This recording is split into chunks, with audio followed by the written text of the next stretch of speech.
What kind of personality are you? Well, today we're not only going to uncover that with my guest, we are going to turn you inside out. Hello, I'm Shannon Skinner, and this is Extraordinary Women TV. Well, my next guest is Karen Armstrong, and she is an interpersonal communication specialist. She is also the owner of Inside Out.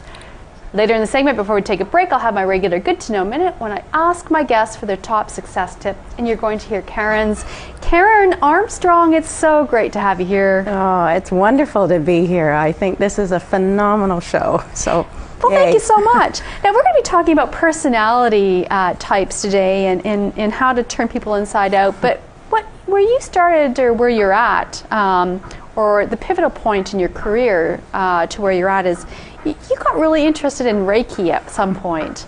Let's talk about that journey, because that's been an interesting journey. You went from a very different world, the business world, corporate world, into becoming a Reiki master and more mind, body, spirit connection modalities. So let's talk about your journey.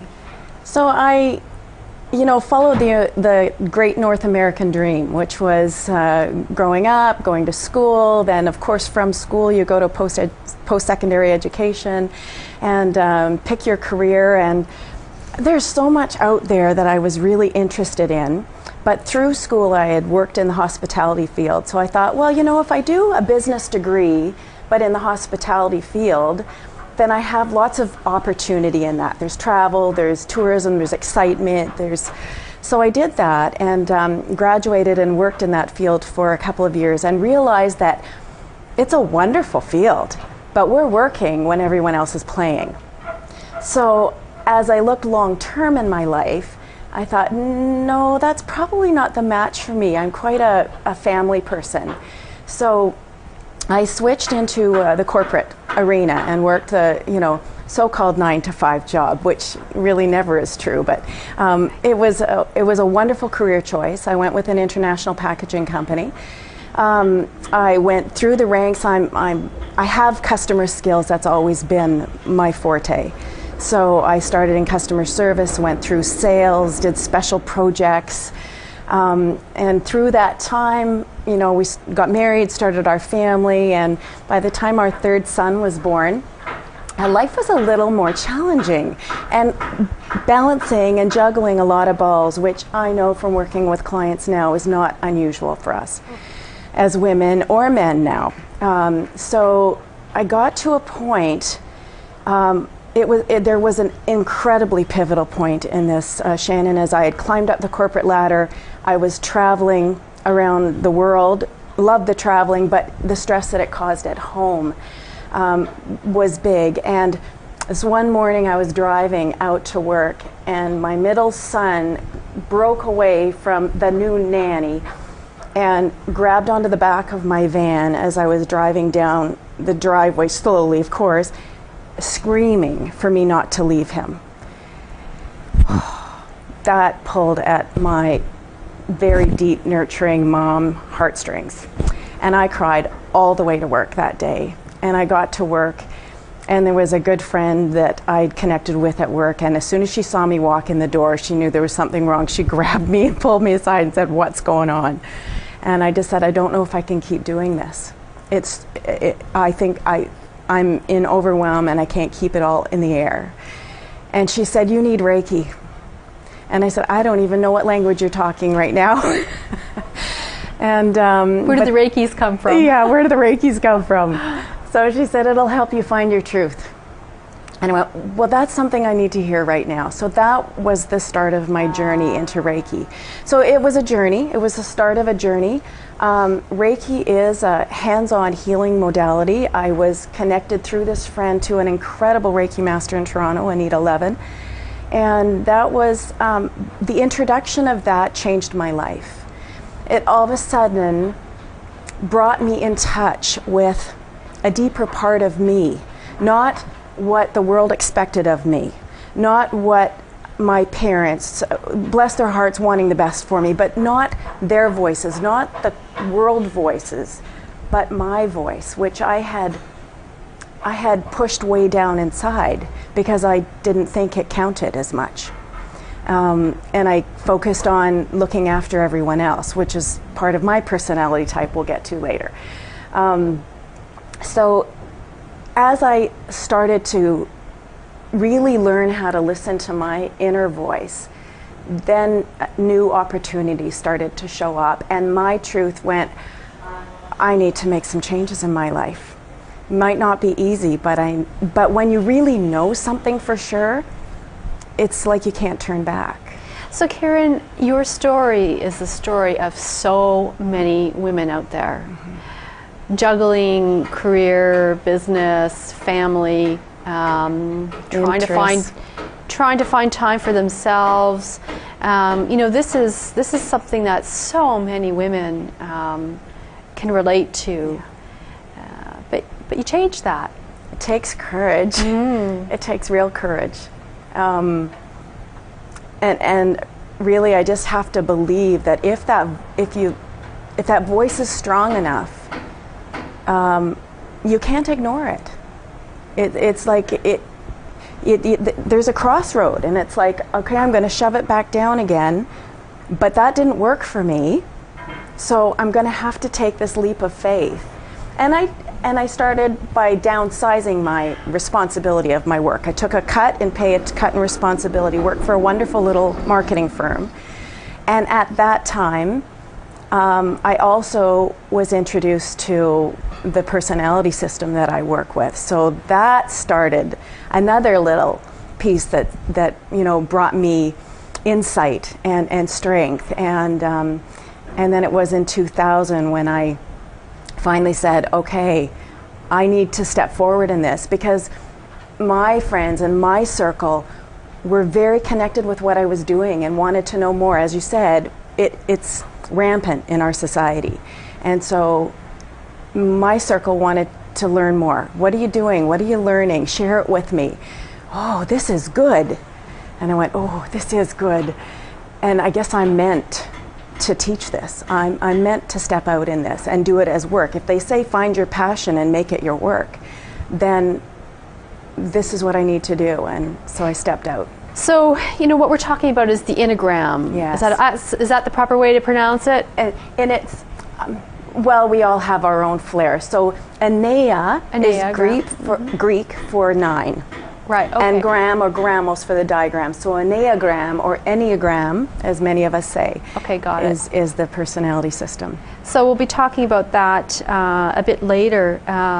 But Reiki, of course, is a key of what you do. This is really energy work. I mean, how does Reiki actually work? It's because it's energy work, and it's a very experiential experience for each individual. It's more of a difficult thing to describe. However, in essence, Reiki comes to us from Japan, the Usui system of Reiki, and so Reiki is a Japanese word, stands for Universal Life Energy. And I know that you've had guests on your show that talk about energy, and everything in this universe is energy. We are a form of energy. Our emotions are energy. Our thoughts are energy. Everything that surrounds us is energy, and there's universal life force energy that is all around us.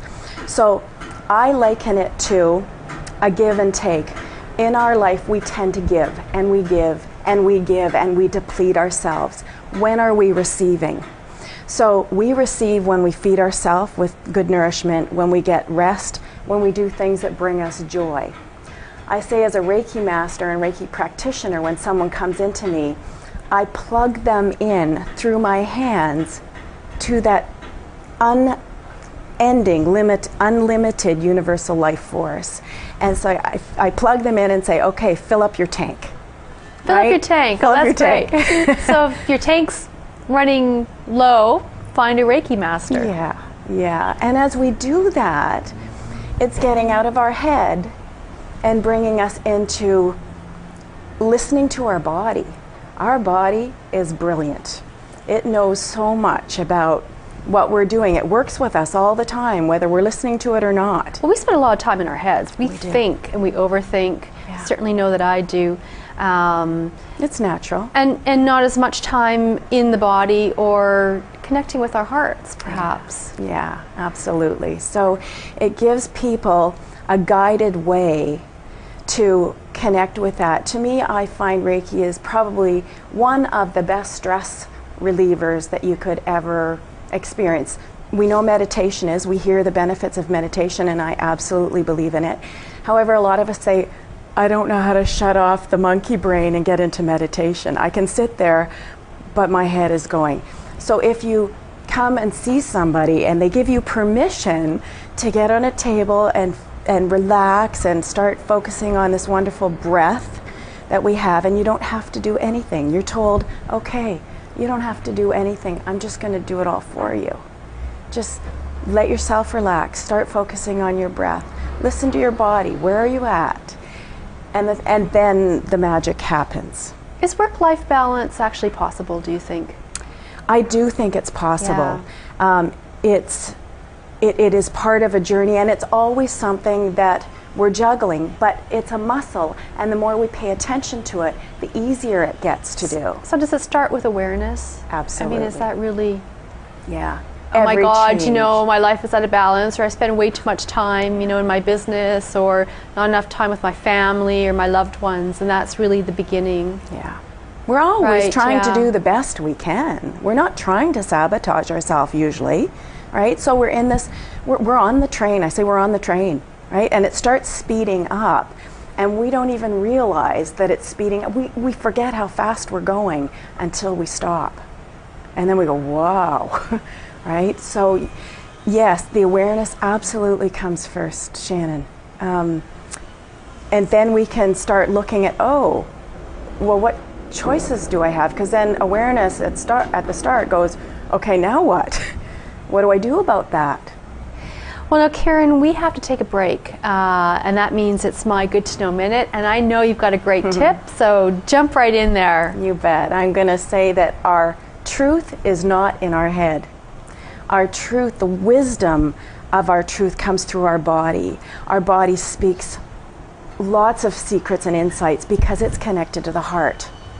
And when our body, our heart, and our mind are in alignment, our truth is there.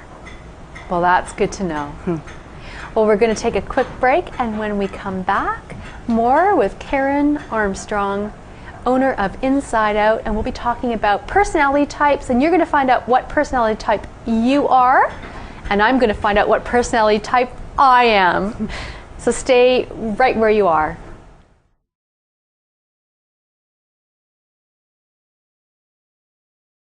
Before we return to my next guest, I have an event announcement for you. International Women's Day is just around the corner. We Move Forward 2012 is a fantastic event that you would not want to miss. It's happening on the Island of Women, Isla Mujeres, Mexico, March 8th through the 10th. There's an incredible lineup of speakers, including Wendy Cruson, Melissa Fung, Bal Arneson, healers, storytellers. 3 days of inspiration, connection, celebrating being a woman. I'm going to be there. Extraordinary Women TV is a proud media partner. Join us. Again, it's just around the corner. You can find out more information on my website at extraordinarywomentv.com in the events section. So looking forward to seeing you there too. Well, welcome back to the show. I am joined by Karen Armstrong. She's the owner of Inside Out. We're going to be talking about media personalities. We're going to talk about personalities and what kind of personality are you. I guess I'm a media personality. Fair. But that, I don't think that's on the list. We're going to be turning you inside out. What is Inside Out? Inside Out, I came with that name because I really believe that we don't see the world as it is. Yeah. We see the world as we are. So we need to look inside to make any perception changes, anything that we want to make manifest in the outside world. Sure. We need to start on the inside. So it's about looking inside out. Now, you are, the one system that you do use is the Enneagram system. Yeah. Let's talk about what is the Enneagram system, how does it work? All right. The Enneagram is a personality system that actually the symbol and roots of it date back 2,500 years. Maybe we can show it up on the screen too, the graphic. Okay, go ahead. Yeah, in the sacred geometry of how that's come together. The personality system was married into that in the early 1900s. And really what the Enneagram is, it states that there are 9 different patterns of thinking, feeling, and acting. We all have one that we prefer to, that motivates us from, though we have a bit of all 9 type in us. We are the whole. Right. Right? But there's one type that really is dominant in motivating us to think, feel, and act the way that we do. And there's incredible value in really understanding what that is. So the 9 personality types are, and maybe we could just quickly go through them. First one is the reformer. The reformer, there's names given to the numbers because we relate that way. Sure. So talking from a core motivation point of view, Shannon, the type 1 reformer is about wanting to be the best that we can be, to be right and not wrong, to be good and not bad. So everything in life is focused from that point.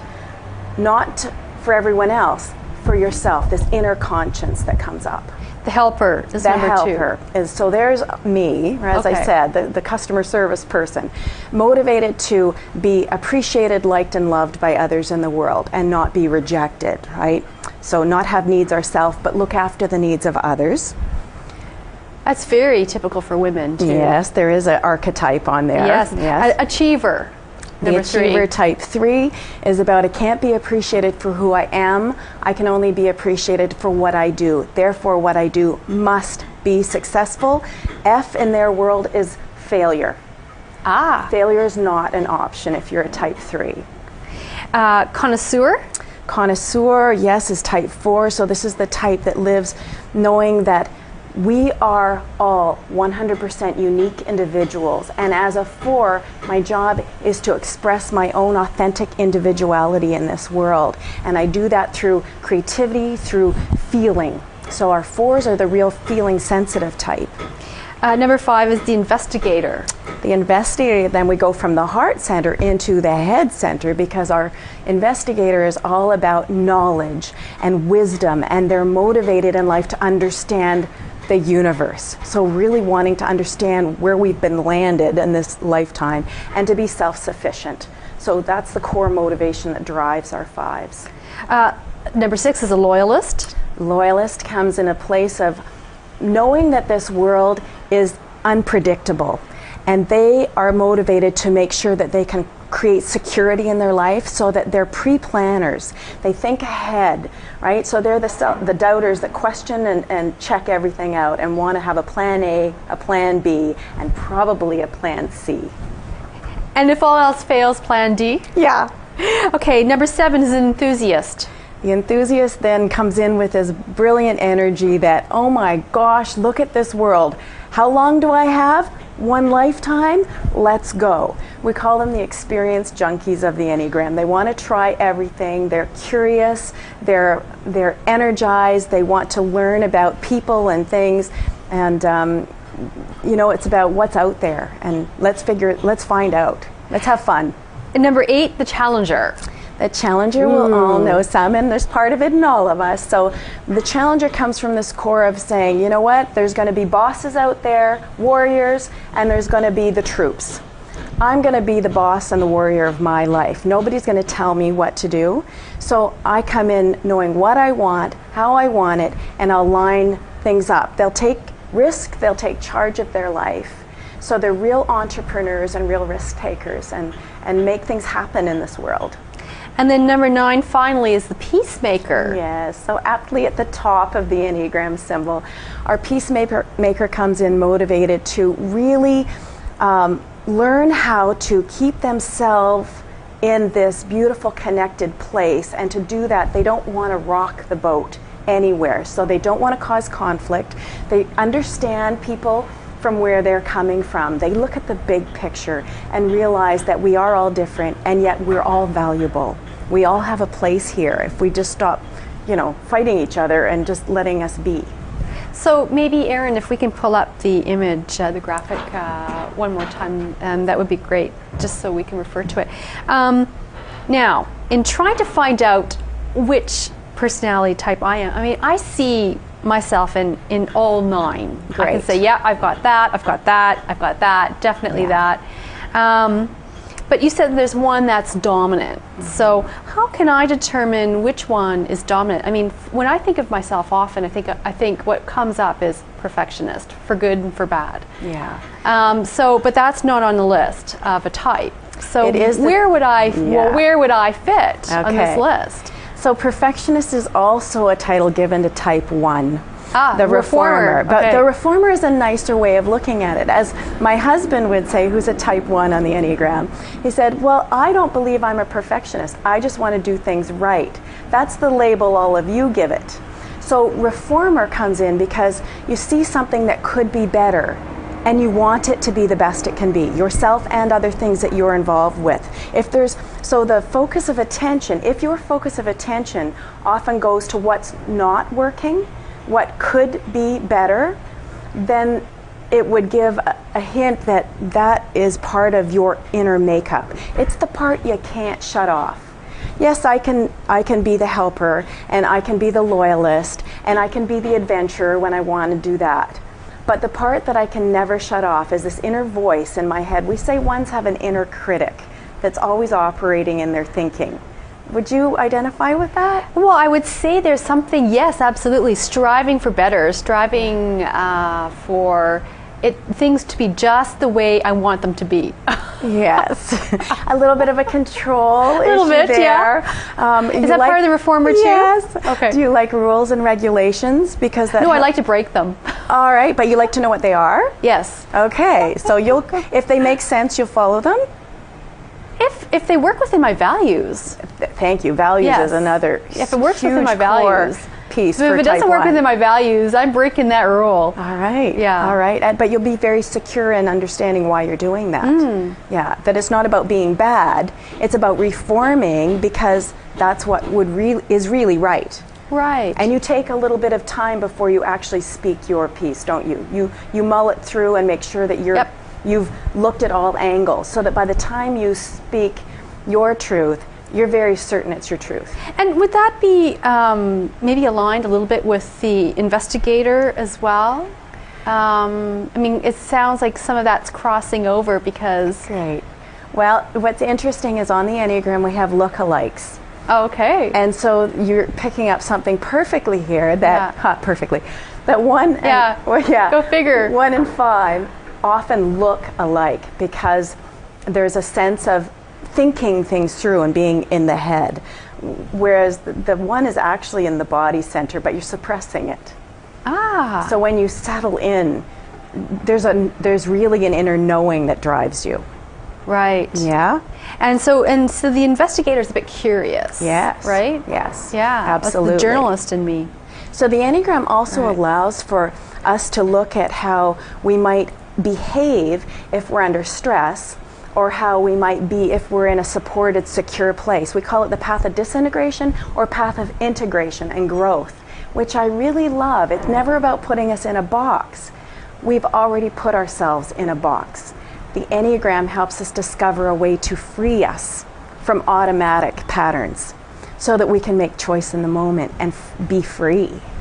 So Karen, if people want to find out more about their personality types or Reiki and more about what you offer, I mean, you know, how do you help people beyond the Reiki? And I mean, do you do the personality types over the phone? Is this something that people need to be local for? Or? Great question. Yeah. No, with the experience I've had now, Shannon, I do believe I can work with people by phone coaching. My past experience has always been working in person. I do a lot of group workshops. I go and speak places. I've traveled across Canada teaching the Enneagram. And then I find once people understand their Enneagram type, if there's issues that are not working in their own world and in their life, then the combination of bringing the Reiki in and getting on the table to do some inner work is a beautiful connection. So if you're far away, yes, I can fly me out and I'll be with you, or we can do work by phone. If you're local, then my office is in Newmarket, just north of Toronto, and I see lots of clients one-on-one, and I do group. So Karen, where do you hope to go with all of this going forward? What's your vision, your bigger vision? I love teaching. And so I really see myself being able to reach more people through teaching. And so I'm open to that. I love travel as well. So I do like the connection of going to places and teaching this.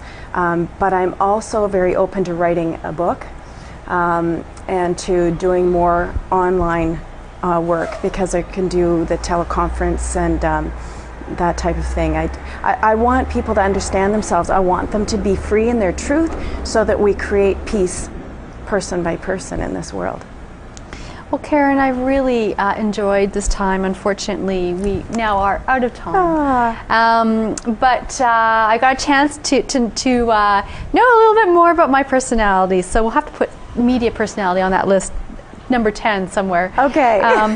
But anyway, really enjoyed it, and I wish you all the best, and hopefully we'll see a book soon. And I know that for more detailed information, your website is insideout.com. Correct. But of course, you can find out more information about Karen on my site at extraordinarywomentv.com. And if you search for Karen Armstrong, you will find her. Thanks again for being here today. Thank you so much, Shannon. It's been wonderful. Well, for more information about upcoming shows or to contact me, you can visit the website at extraordinarywomentv.com. Well, if you are interested in transforming your life, I hope these stories have inspired you. You've been watching Extraordinary Women TV. I'm Shannon Skinner. We'll see you soon.